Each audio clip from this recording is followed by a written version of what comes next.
በረመዳን ወር እንግዲህ ከአፍጥር በኋላ የሆድ መነፋት ወይም ደግሞ ምቾት ያለመሰማት ስሜት ተሰምቷቸዋል።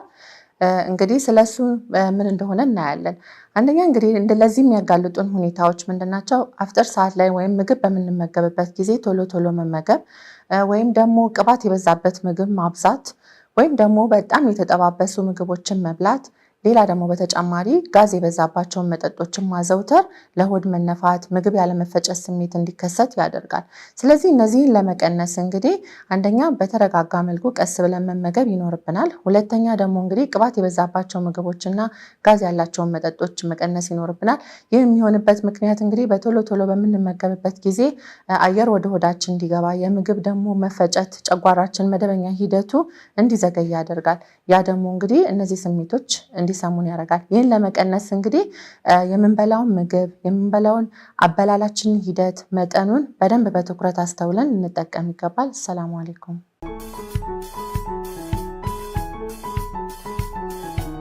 አሰላሙ አለይኩም። በረመዳን ወር ውስጥ እንግዲህ አጭር እረፍት ወይም በቀኑ ክፍለ ጊዜ እንቅልፍ መተኛት ጠቀሜታ እንዳለው ያውቃሉ? ሻህሩ ረመዳን የኢባዳ ወር መሆኑ ይታወቃል። እያንዳንዱ ደቂቃም ደግሞ ውድ እንደሆነ እናውቃለን። ያንን እንግዲህ ኢባዳችንን በደንብ ለመስራትና ከአላህ ጋር ለመቃረብ ይረዳን ዘንድ አጭር እረፍት ወይም ደግሞ ይህም ከ30 ደቂቃ ያነሰ ከ10 እስከ 20 ደቂቃ በአማካይ እረፍት ማድረግ ይመከራል። ረሱል ሰለላሁ ዐለይሂ ወሰለም እንግዲህ ቀይሉላም በተደጋጋሚ ያደርጉ እንደነበረ እናውቃለን። ይህንን እንግዲህ ጠቀሜታው ደግሞ ምንድነው? አንደኛ የማገናዘብ ብቃታችን እንዲጨምር ያደርጋል። ሁለተኛ ደግሞ ስራችንን ንቁ ሆነን በደንብ ስራችንን እንድንወጣ ያግዘናል። ሌላ ደግሞ ጭንቀትን እንዲቀንስ ያደርጋል። ሆርሞን በተለይ ደግሞ ኮርቲሶል የሚባለው ሆርሞን ሰውነታችን ውስጥ እንዲቀንስ ያደርጋል በምንተኛበት ጊዜና ጭንቀትና ስትረስን እንዲቀንስ ያደርግልናል።